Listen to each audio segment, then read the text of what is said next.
ഈ എരുതിയിൽ എണ്ണ ഒഴിക്കുന്ന പോലെ ചിലപ്പോൾ അങ്ങ് ആളി കത്തും. പിന്നെ ഒരു സ്റ്റേജ് എത്തുമ്പോഴായിരിക്കും അയ്യോ ഇതൊന്നും വേണ്ടിയിരുന്നില്ല എന്നും തോന്നും. പക്ഷെ അപ്പോഴത്തേക്കും ചിലപ്പോൾ സമയം കഴിഞ്ഞു പോയിട്ടുണ്ടാവും രണ്ടുപേരുടെ ഭാഗത്തു നിന്നും. പക്ഷെ ഞാൻ ഇതിനു മുന്നേ ഈ സെയിം ഇന്റർവ്യൂവിൽ ഞാൻ നിങ്ങളുടെ മൈൽ സ്റ്റോൺ മേക്കേഴ്സിന്റെ തന്നെ ഇന്റർവ്യൂവിൽ ഞാൻ പറഞ്ഞിട്ടുണ്ട്, നമ്മൾ ബ്രേക്കപ്പ് ആവുന്നത് കൊണ്ടോ ഒരാൾ നമ്മുടെ വേർപാടോ അല്ലെങ്കിൽ പിരിയുന്നത് ഇതൊന്നും പ്രശ്നമല്ല. നമുക്ക് പറ്റുന്നില്ലെങ്കിൽ നമുക്ക് വേണ്ടാന്ന് വെക്കാം. പക്ഷെ അതിൽ നിന്ന് നമ്മൾ റിക്കവർ ചെയ്ത് നമ്മൾ മുന്നേക്ക് പോവാൻ പറ്റണം. അവിടെ തന്നെ സ്റ്റക്കായി നിൽക്കുമ്പോഴായി പ്രശ്നം വരുന്നത്. ഇത് നമുക്കിത് പറയാൻ ഭയങ്കര എളുപ്പമാണ്, അനുഭവിക്കുന്നവർക്കാണ് അതിൽ നിന്ന് പുറത്തേക്ക് വരാൻ പാടി. ഇപ്പൊ ഞാനെന്നല്ല, ഞാൻ എല്ലാവരുടെ കാര്യം പറഞ്ഞതാ. പുറത്തേക്ക് ഒന്ന് വന്നാ പിന്നെ നമ്മൾ ഓക്കെയാണ്. പക്ഷെ പുറത്തേക്ക് വരാൻ ടൈം എടുക്കും. ചില ആൾക്കാർ 1 മാസം കൊണ്ട് ഓക്കെ ആവുന്നവരുണ്ട്, ചില ആൾക്കാര് 2 വർഷം 3 വർഷം. പിന്നെ ഞാൻ പറഞ്ഞല്ലോ, പിന്നെ ഈ മെമ്മറീസ് ഒന്നും നമ്മൾക്ക് ഒരിക്കലും മരിക്കാത്തത് കൊണ്ട് ഇടയ്ക്കിടയ്ക്ക് നമ്മളെ വന്നിങ്ങനെ ഹിറ്റ് ചെയ്തുകൊണ്ടിരിക്കും. അതുണ്ടാവും. ശരിക്കും എന്താ പറയുക, ഞാൻ ഇത് ചേച്ചിയുടെ അടുത്ത് ഇപ്പൊ ചോദിക്കാൻ കാരണം എന്ന് വെച്ച് കഴിഞ്ഞാൽ നമ്മുടെ ലൈഫ് ഇസ് ബ്യൂട്ടിഫുൾ എന്ന് പറഞ്ഞിട്ട് മൈൽ സ്റ്റോൺ തന്നെ ഒരു പ്രോഗ്രാം ഉണ്ട്. അതിൽ നമ്മുടെ ആര്യ ചേച്ചി ഇവര് ഇങ്ങനത്തെ ഒരു ക്വസ്റ്റ്യൻ വന്നപ്പോൾ അവർ പറഞ്ഞായിരുന്നു ഇവരുടെ ലൈഫിൽ ഇങ്ങനത്തെ ഒരു ഇഷ്യൂ ഉണ്ടാകാൻ മേജർ റോള് എനിക്ക് തോന്നുന്നു ബിഗ് ബോസിനാണെന്ന് അവർ പറഞ്ഞായിരുന്നു. അല്ല, എന്റേത് ബിഗ് ബോസ് ഒരു മേജർ റോൾ എന്ന് പറയാൻ പറ്റില്ല. അങ്ങനെ അല്ലാതെ തന്നെ ഒത്തിരി പ്രശ്നങ്ങളുണ്ട്. ബിഗ് ബോസ് എന്ന് പറയുന്നത് ഞങ്ങൾ ഒരു 2.5 മാസം 64 ദിവസം ഞങ്ങൾ തമ്മിൽ മാറി നിന്നു എന്നതാണ് അതിനകത്ത് ഒരു ഇത് വന്നത്. പക്ഷെ അതൊന്നും അല്ല പ്രശ്നങ്ങൾ. ഞാൻ പറഞ്ഞു ഞങ്ങളുടെ പ്രശ്നങ്ങൾ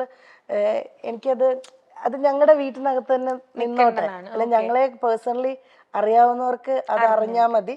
അത് പബ്ലിക്കായിട്ട് ഞാൻ ഒരിക്കലും ഞാനായാലും കണ്ണനായാലും പറയാൻ ആഗ്രഹിക്കാത്തത് അത് വേണ്ടാന്ന് വെച്ചിട്ടാ. അല്ലെ എനിക്കും പറയാം, കണ്ണനും പറയാം, 2 പേർക്ക് ഉണ്ടാവുമല്ലോ പറയാൻ ഒത്തിരി കാര്യങ്ങൾ.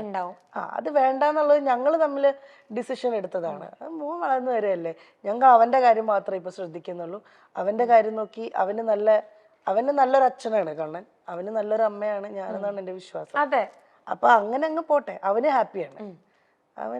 അവന്റെ ടീച്ചേഴ്സ് പറയാറുണ്ട് അവിടെ സിംഗിൾ മദേഴ്സ് ഉണ്ട്, അച്ഛന്റെ കൂടെ മാത്രം ഉള്ള കുട്ടികളുണ്ട്. പക്ഷെ അവരെ പോലെ ഒന്നുമല്ല. അമ്പാടി ഫാദേഴ്സ് ഡേ വരുമ്പോ അമ്പാടിക്ക് അവിടെ കാർഡ്സ് ചെയ്യുമ്പോ ഈ ഫോട്ടോ ഞാൻ കൊടുത്തു വിടും, പാസ്പോർട്ട് എടുത്തിട്ട് കണ്ണന്റെ. അങ്ങനെ അവൻ എവിടെയും ഒരു പ്രശ്നം വരരുത്. അവൻ ഹാപ്പി ആയിട്ടിരിക്കണം, അത്രേ ഉള്ളൂ. അത് പുള്ളി അങ്ങനെ തന്നെയാ. എന്തായാലും മോനെ വിളിക്കും, പറ്റുന്ന പോലെയൊക്കെ വീഡിയോ കോളിൽ ചെയ്ത് സംസാരിക്കും. അവന് ഫോണുണ്ട്, അവന്റെ ഫോണിൽ വിളിക്കും. ചിലപ്പം ഈ കളിയുടെ കൂടുന്നതുകൊണ്ട് ഫോൺ എടുക്കത്തില്ല, വേഗം കട്ടിയിട്ട് പോകും. അതിപ്പോ എന്റെ അടുത്തുനിന്ന് ഷൂട്ടിങ്ങിന് ആളിവൻ പോയാലും കിട്ടാൻ വലിയ പാടല്ല. അതിനില്ല വലിയ നടനായി പോകും. ഇവിടുന്ന് പോയാ കഴിഞ്ഞാ ജിജിയമ്മയൊക്കെ കൊണ്ടുപോകുന്നത് എനിക്ക് ഷൂട്ടല്ല എന്തെങ്കിലും തിരക്കുണ്ടെങ്കിൽ. അപ്പത്തേക്കിനും വിളിച്ചാ വരെ പോലില്ല. പിന്നെ ആ ലോകത്തിലാ. പിന്നെ രാത്രിയിലൊക്കെ അമ്മ ഷൂട്ടിങ് ഉറക്കം വരുന്നത് സംഭവമാണ്.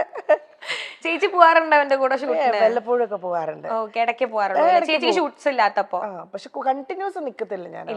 കാരണം ഇവനും ഇഷ്ടം ഇവന്റെ ആ സർക്കിളിൽ അങ്ങനെ നിക്കാനാ. ഞാൻ എന്റെ കുറച്ച് റെസ്ട്രിക്ഷൻ വരും. അമ്പാടി ഇവിടെ വാ, അമ്പാടി ഇവിടെ നിൽക്കി, അമ്പാടി ഇവിടെ നിൽക്കി. ഞാനില്ലെങ്കിൽ ജിജിയമ്മയുടെ അടുത്ത് കുറച്ചൊക്കെ നമ്പർ എടുക്കും. പിന്നെ ചെറുതും കൂടെ ആണല്ലോ, അപ്പൊ ഭയങ്കര ഒരു കൺസേൺ കൂടെ കിട്ടൂടാ കള്ള നിനക്ക്, അല്ലേ? ഇപ്പൊ ഞാൻ ചേച്ചിയുടെ അടുത്തൊരു ക്വസ്റ്റ്യൻ ചോദിക്കുകയാണെങ്കിൽ, നമ്മുടെ പ്രൊഫഷണൽ ലൈഫിൽ ഭയങ്കരമായിട്ട് ഷൈൻ ചെയ്ത് നിൽക്കുന്ന ഒരാളാ ചേച്ചി, ഭയങ്കരമായിട്ട് എല്ലാവരും നോട്ടീസ് ചെയ്യുന്ന ഒരാളാ ചേച്ചി. ചേച്ചിക്ക് എപ്പോഴെങ്കിലും തോന്നിയിട്ടുണ്ടോ പേഴ്സണൽ ലൈഫിൽ ഒരു ഫെയിലിയർ ആയി പോയി എന്ന് തോന്നുന്നുണ്ടോ? ഇല്ലില്ല, ആ സ്റ്റേജ് കഴിഞ്ഞു മോളെ. ഞാൻ പറഞ്ഞല്ലോ, ഞാൻ പറഞ്ഞില്ലേ നേരത്തെ, എന്ത് പ്രശ്നം വന്നാലും നമ്മൾ അവിടുന്ന് തിരിച്ച് എണീറ്റ് വരിക എന്നുള്ളതാ. അങ്ങനെ തിരിച്ചിപ്പോ ഞാൻ എണീറ്റ് വന്നിട്ടുണ്ട്. പിന്നെ അത് ഫെയിലിയർ ആയിന്ന് തോന്നാൻ ഇപ്പൊ ഫാമിലി ലൈഫ് ഇല്ല എന്ന് പറയുന്ന ഒരു ഹസ്ബൻഡ് വൈഫ് അങ്ങനെ ഒരു റിലേഷൻ ഇല്ല എന്നൊഴിച്ച് എൻ്റെ കൂടെ എനിക്ക് മോനുണ്ട്. എനിക്ക് ഫാമിലി എന്ന് പറയാൻ എനിക്ക് മോനുണ്ട്. എന്നെ അങ്ങനെ സ്നേഹിക്കുന്ന കുറെ സുഹൃത്തുക്കളുണ്ട്, എൻ്റെ കൂടെ കൈപിടിച്ച് നിൽക്കാൻ എന്നെ ഉറപ്പായിട്ടും. എൻ്റെ ബന്ധുക്കളൊക്കെ പണ്ടത്തെക്കാളും അവരെല്ലാവരുമായിട്ട് ഞാൻ കുറെ കൂടെ അറ്റാച്ച്ഡ് ആയിപ്പോ. ബിഗ് ബോസിന്റെ സമയങ്ങളിലെക്കാളും ഒക്കെ എൻ്റെ ബന്ധുക്കൾ എല്ലാവരുമായിട്ടും വരലുണ്ട്. എനിക്കൊരു ചേട്ടനുണ്ട്, ചേട്ടൻ്റെ പേര് ശരത് എന്നാണ്. ചേട്ടന് വൈഫ് പ്രിയ, അവർക്ക് 2 മക്കളുണ്ട്. ഒക്കെ അവര് വരും. അമ്പാടിക്ക് ഭയങ്കര ജീവനാണ്, ഭയങ്കര ഇഷ്ടമാണ് അവരെ. അപ്പൊ അങ്ങനെ എനിക്ക് ഫാമിലി എന്ന് പറഞ്ഞാൽ എനിക്ക് കുറെ പേരുണ്ട് ഇപ്പോ, സ്വന്തമായിട്ട് ബന്ധുക്കളായിട്ടും സുഹൃത്തുക്കളായിട്ടും എന്നൊക്കെ പറഞ്ഞ്. അപ്പൊ അതിനകത്ത് ഇങ്ങനെ ഒരു സംഭവം ഒഴിച്ചാൽ അപ്പൊ അതെപ്പോഴും നമുക്കുള്ളിലൊരു വിഷമാണത്. അതൊരിക്കലും അയ്യോ ഞാൻ പരാജയപ്പെട്ടു പോയി, ഞാൻ സക്സസ്ഫുൾ ആണ്. എൻ്റെ മോനെ എനിക്ക് നന്നായിട്ട് അറിയാം. ഞാൻ സക്സസ്ഫുൾ ആയിട്ട് തന്നെ ഇരിക്കുന്നത്. എൻ്റെ മോനെ നന്നായിട്ട് എനിക്ക് നോക്കാൻ പറ്റുന്നുണ്ട്, അവൻ്റെ കാര്യങ്ങൾ നോക്കാൻ പറ്റുന്നുണ്ട്, അവൻ ഹാപ്പിയാണ്. ആ രീതിയിൽ ഞാൻ 100% സക്സസ്ഫുൾ ആണ്. ഇൻഡസ്ട്രിയിലും വലിയ കുഴപ്പമില്ല. അതിങ്ങനെ ഇങ്ങനെയാണ് പോയിക്കൊണ്ടിരിക്കുന്നത്. കയറി ഇറങ്ങി അത് ഞാൻ പറഞ്ഞ ഒരു ബ്രേക്ക് ത്രൂ കിട്ടുന്നവരെ നമ്മൾ ക്ഷമിക്കുക, വെയിറ്റ് ചെയ്യാന്നേ ഉള്ളൂ. ആ വെയിറ്റ് ചെയ്യണം, ബാക്കിലോട്ട് പോവാതെ, അത്രേ ഉള്ളൂ.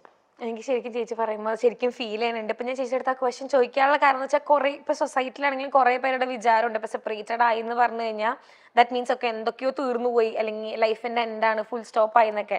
ബട്ട് ചേച്ചിയുടെ അടുത്ത് ആൻസർ കിട്ടാൻ വേണ്ടിയിട്ടാണ് ഞാൻ ശരിക്കും ചോദിച്ചത് കേട്ടോ. അത് എനിക്ക് അങ്ങനെയൊക്കെ തോന്നിച്ചൊരു സമയം ഉണ്ടായിരുന്നു. പക്ഷെ അങ്ങനെയുള്ളവർക്ക് വേണ്ടിയിട്ടാണ് അങ്ങനെ ഒരു പക്ഷെ അതൊന്നുമല്ല. ഇപ്പൊ അമ്പാടി ഉണ്ട്, അമ്പാടിക്ക് ഒത്തിരി കാര്യങ്ങൾ ചെയ്യാനുണ്ട്. എനിക്കിപ്പോ 34 വയസ്സ് കഴിഞ്ഞു, എനിക്ക് ഇനിയും കിടക്കുകയാണ് ഒരുപാട് വർഷങ്ങൾ.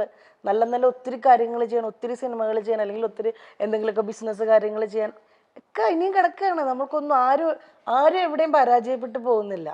ദൈവം അനുഗ്രഹിച്ച് നമുക്ക് വേറെ അസുഖങ്ങളോ പ്രശ്നങ്ങളോ ഇല്ല.